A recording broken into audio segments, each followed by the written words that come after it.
नमस्कार, स्वागत है आप लोग के अपने channel study with Rakesh sir पर। तो आज के इस वीडियो में मैं आप लोग के लिए लेकर आया हूँ कक्षा 10वीं सामाजिक विज्ञान का बहुत ही महत्वपूर्ण प्रश्न। तो इन प्रश्नों को बस देखना है आपको कि कौन-कौन से ऐसे प्रश्न हैं जिनको आप तैयार करना है, यानी इससे ज़्यादा आपको तैयार करने की ज़रूरत नहीं है। इसमें टोटल जो ज्योग्राफी है, टोटल जो आप लोग के एसएसटी का जो ज्योग्राफी पार्ट है, तो एसएसटी के ज्योग्राफी पार्ट का टोटल में इम्पोर्टेंट क्वेश्चन जो है, जितने चैप्टर आपके बनना है, वो संसाधन एवं विकास हो, राष्ट्रीय अर्थव्यवस्था की जीवन रेखाएँ हों, खनिज संसाधन और ऊर्जा के स्रोत हों, तो जितने आपके चैप्टर हैं, सभी चैप्टरों का एक तरह से कह लीजिए कि निचोड़ है। और यदि आप इतना तैयार कर लेते हैं, तो सोच लीजिए आपको कंप्लीट नंबर लाने से कोई नहीं रोक सकता है। यानी जियोग्राफी में आपको कंप्लीट नंबर लाने से कोई नहीं रोक सकता है। इसी प्रकार मैं हिस्ट्री का, उसके बाद पॉलिटी का, उसके बाद इकोनॉमी का, टोटल खंडों का जितने टॉप 20 क्वेश्चन हैं, मैं उसका वीडियो तुरंत जैसे-जैसे आप लोग कमेंट करते हैं, मैं बनाकर अपलोड कर दूँगा। सिर्फ़ आपको इतना देखना है और इतना ही का तैयारी करके आपको एग्ज़ाम हॉल में जाकर आपको पेपर दे देना है। तो चलिए हम लोग वीडियो को शुरू करते हैं। वीडियो को शुरू करने से पहले आपको बता दें, यदि चैनल पर नए हैं तो सब्सक्राइब कर लीजिएगा इस चैनल को, क्योंकि हम बहुत ही बेहतरीन कंटेंट तैयार करते हैं आप लोग के लिए और आपके जो भी एग्ज़ाम है उसमें अच्छे से अच्छा आप स्कोर कर सकें, इसलिए बहुत मेहनत लगता है। तो इस वीडियो को लाइक ज़रूर करिएगा और कमेंट करके आप ज़रूर बताइए आपको वीडियो ये कैसा लगा। तो चलिए हम लोग शुरू करते हैं। चलिए, तो आज का जो पहला ये प्रश्न है, देखिए भूगोल के महत्वपूर्ण प्रश्न हम लेकर आए हैं आप लोग के सामने, यानी जितने प्रश्न मैं बताऊँगा इससे आपको बाहर पढ़ना ही नहीं है। क्योंकि देखिए, स्मार्ट वर्क और हार्ड वर्क में बहुत अंतर होता है। यानी कि पूरी किताब आप एक तरह से कह लीजिए कि पढ़ लिए और पता लगा जो आया है क्वेश्चन में वो याद ही नहीं है आपको। स्मार्ट वर्क का मतलब क्या होता है कि हमको सिर्फ उतना ही पढ़ना है, बस कि उतना पढ़ लें, थोड़ा सा पढ़ें और वही चीज़ आ जाए। यदि ये चीज़ आपके दिमाग में है, तो सोच लीजिए वीडियो आप लोग के लिए ही है, ठीक है ना? यदि जिसकी आज तक अभी भी कुछ भी तैयारी नहीं है, इस वीडियो को ध्यान से देखिए और जो भी चीज़ मैं बताऊँगा इस वीडियो में, उसको ध्यान से सुनते जाइए और इन प्रश्नों को भी स्क्रीनशॉट लेते रहिएगा। यदि चाहते हैं इस पीडीएफ को लेना, तो नीचे व्हाट्सएप चैनल का जो है लिंक दिए हैं, आप उसमें जाकर के जुड़ जाइएगा। हम उसमें सेंड कर देंगे, आप लोग वहाँ से इस पीडीएफ को डाउनलोड कर सकते हैं। चलिए देखिए, तो फिर इसमें है पहला चैप्टर जो है हम लोग का संसाधन और विकास। तो संसाधन और विकास में किन प्रश्नों को ध्यान देना है? देखिए, यदि इन प्रश्नों को आप तैयार कर लेते हैं, तो इनसे जुड़ा हुआ जितना भी प्रश्न है, वो सब आप हल करके आएँगे। चलिए देखिए, पहला प्रश्न है हम लोग का कि पृथ्वी सम्मेलन 1992 पर संक्षिप्त टिप्पणी करना है। याद रखिए, पृथ्वी सम्मेलन जो रियो में हुआ था, आप लोग को मालूम होगा। इस पर संक्षिप्त टिप्पणी लिखना है, मोस्ट इम्पोर्टेंट प्रश्न है।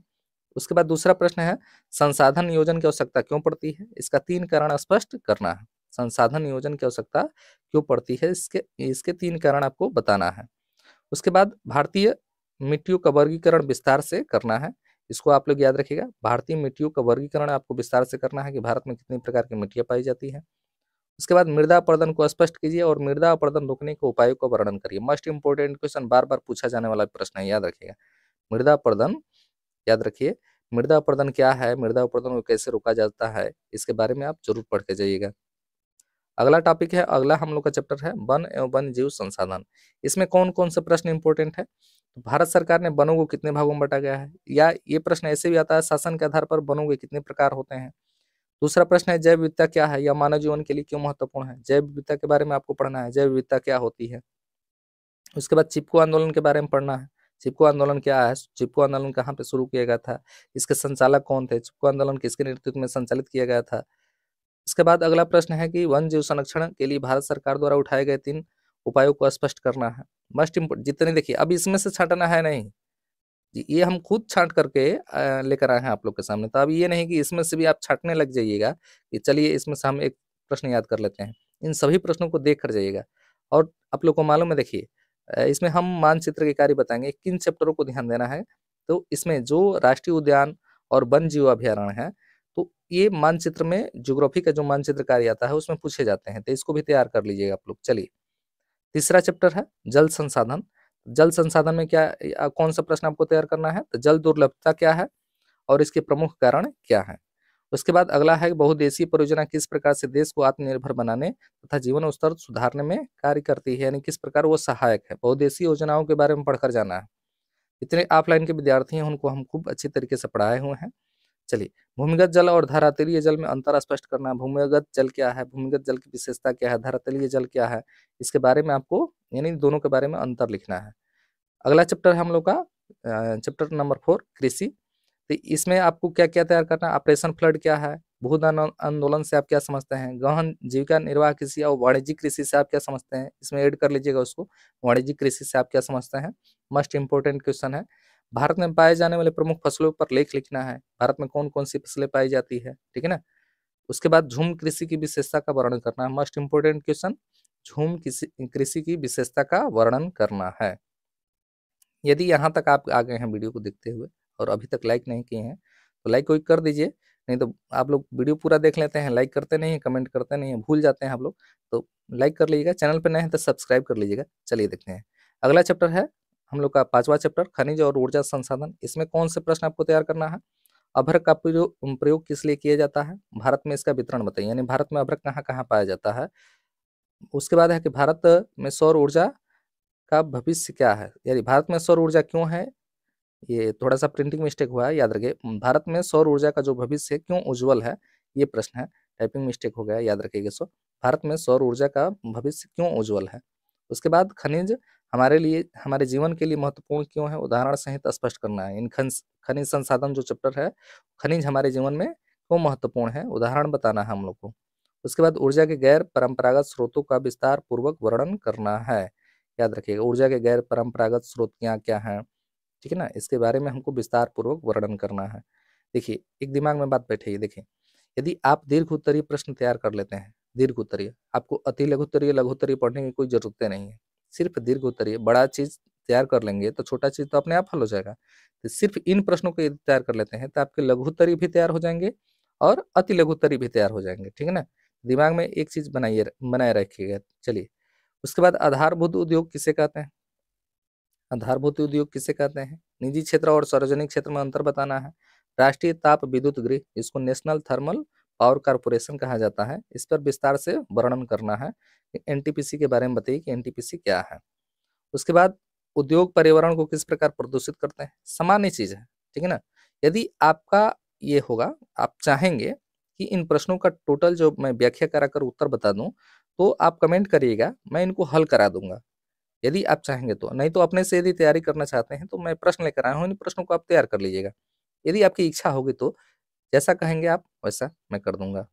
चलिए, उसके बाद है अगला चैप्टर हम लोग का अंतिम चैप्टर है भारतीय राष्ट्रीय अर्थव्यवस्था की जीवन रेखा।